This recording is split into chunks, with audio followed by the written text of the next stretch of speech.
back into the White House.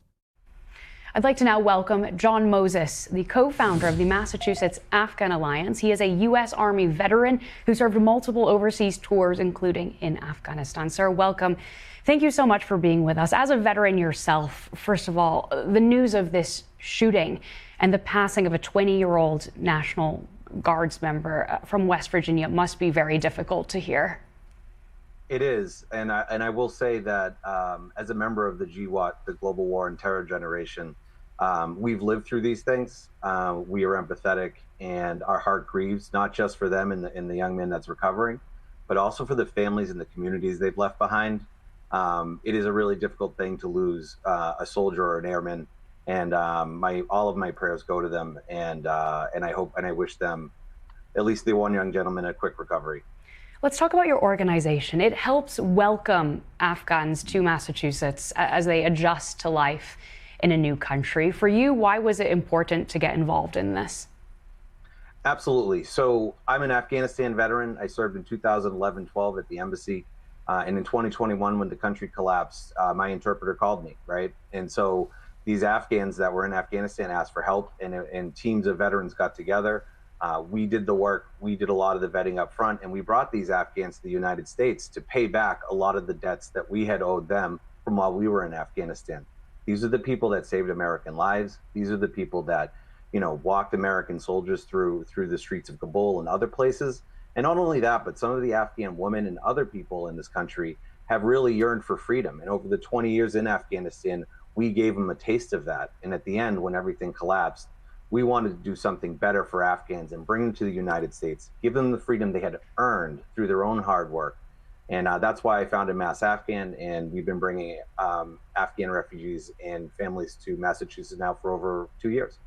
What has life been like for the Afghans who worked with U.S. forces and are still in Afghanistan after the return of the Taliban to power? Incredibly difficult.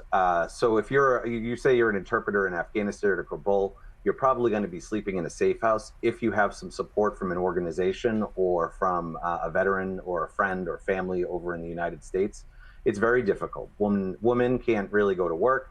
Young girls can't go to school.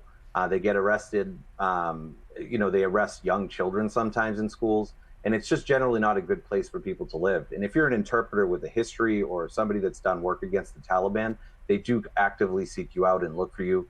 And constantly you're under that threat of fear, that constant stress. So it's a difficult country to be in, and they deserve and have earned their right to be here. Now, I understand that many of those who have been trying to leave Afghanistan and come to the United States often go via Islamabad in Pakistan. Yep.